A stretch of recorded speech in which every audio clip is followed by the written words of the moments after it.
The Suzuki series, I understand. Don't think so. They've actually bought that bike. It's an ex-Horse Saiga Red Devil Racing, Nick Cole bike. They bought just to keep his hand in for his post-classic racing on the Bimota. Yeah, well, Mike Webster has bought it for Glenn. Yeah. No.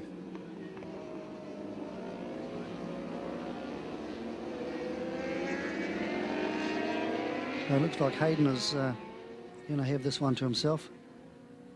Second place, Frank Merklinger, who is the German chap who's bought this beautiful R1 out here. Who's the German guy? He's riding number 4, Frank Merlinker. Yeah, Rogan Chandler, who would normally be at the front of this field on the 675 Triumph, been riding that really well.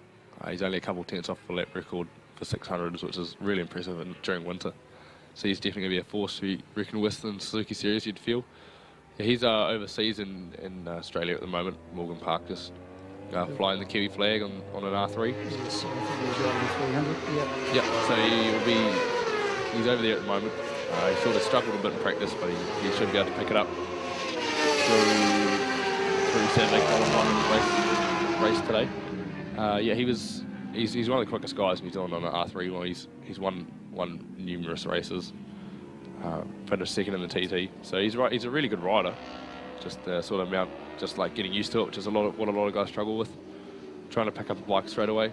Exactly. Well, the Norton Commando that Rogan normally rides is here today as well. Yeah, I saw that out there. He had a good crash at Moganui last year. It was very impressive. Very impressive. TV camera just managed to grab it as well, which is always good. Always good. Yeah, exactly. As long as it's not happening to you, that's the main thing. Yeah, yeah. It's always better when it's someone else. So leading's Hayden Fitzgerald. I'm not sure why Glenn Scatchell isn't out there. But second is Frank Merklinger. Third, Jake Keller.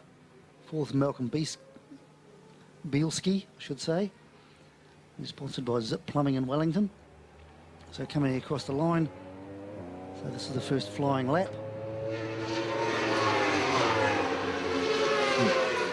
Yeah. Not particularly fast, that's for sure. Hayden's just doing enough to do there. I think the 450s, the lap record is nothing under that, so they're definitely not pushing it. Well, I always maintain you have to go as fast as you have to beat the guy behind you. So yeah, especially with riding a few classes, it's better to only just do enough when you're got all these different classes to sort of manage, and just don't use that much energy when you're riding exactly. a few. Yeah.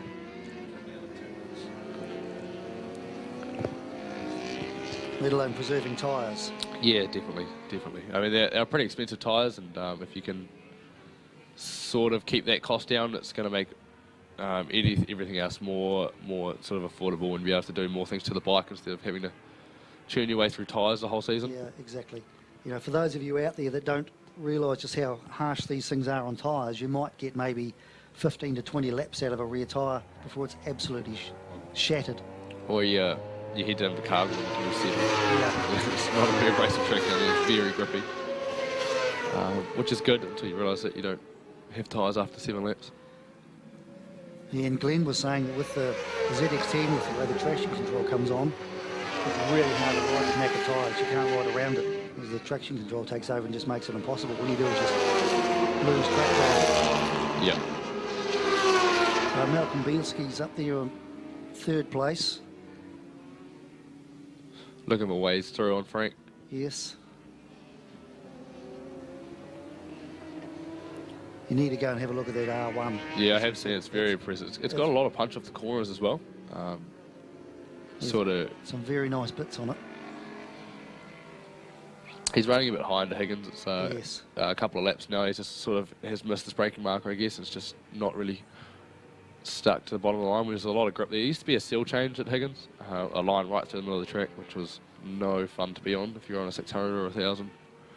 And he had to pick another each side, and it was real bumpy. But they've done a really good job of resealing it, and now it's just a really nice corner. And so Hayden out front, he's just done a 1:10.552, followed by Frank Merklinger, Malcolm Bielski in 3rd, Jake Keller 4th, Racing for the next gaggle of guys to come through. There's actually a bike down into turn 1. Yes, there is. There's a yellow So flag. yellow flag, and Malcolm Beers actually did get underneath Frank going into turn 1. So I don't know, the officials will look at that, but no, it shouldn't be too big. It hasn't affected the outcome of the race too much, I'd say. No, well, Glenn Scatchell got pinged for that in an earlier race. Right. He passed under a yellow. Has been done before. My father has lost the championship for passing. Yes, I know. To I was there. Good times. Good times. Good times. Yeah. Well, Hayden's just holding station here. I think he's quite comfortable. just around the seeing tens. where it is and maybe giving Malcolm a couple of lines and showing him where to go.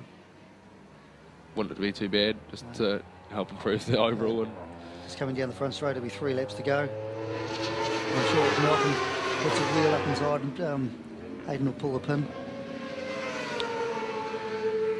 So 3 laps to go.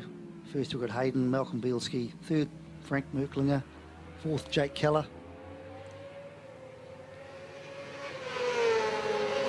Jake Keller had a big crash a couple of 3 or 4 years ago, broke his leg and was out for riding for a good while.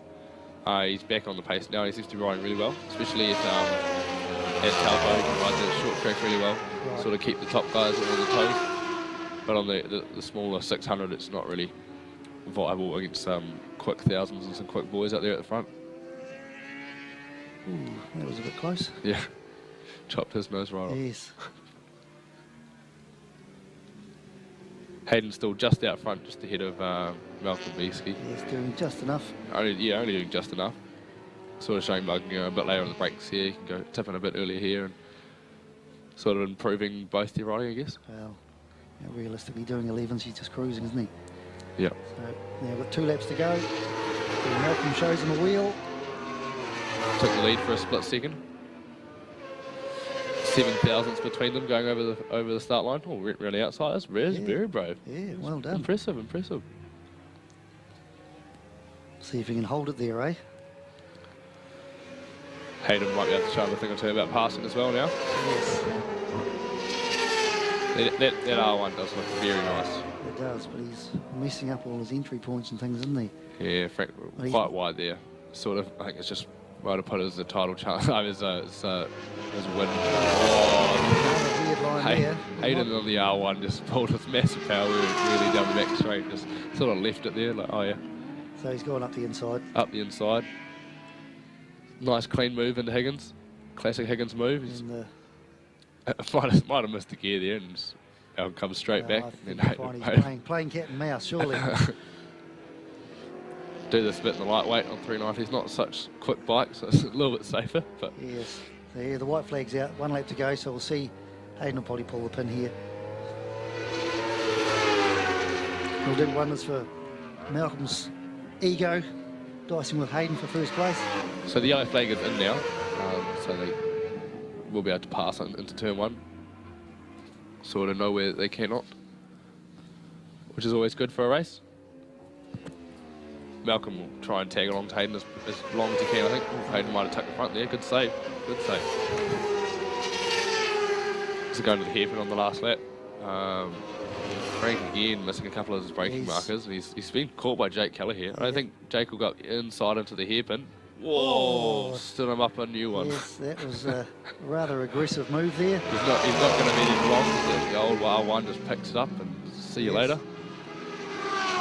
It's another 70 or 80 horsepower for you. Yeah. It's almost like Frank's getting a bit tired. He's losing all his position on the track and running wide and all sorts of things. Yeah, a little bit not so focused, and you can do that.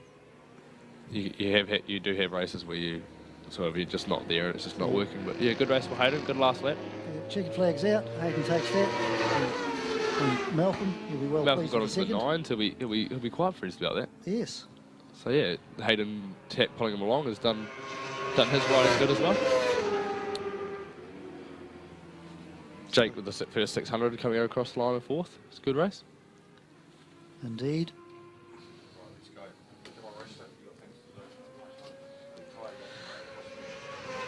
See you guys. Superhead Jacob Stratton here, giving a bit of insight into what they're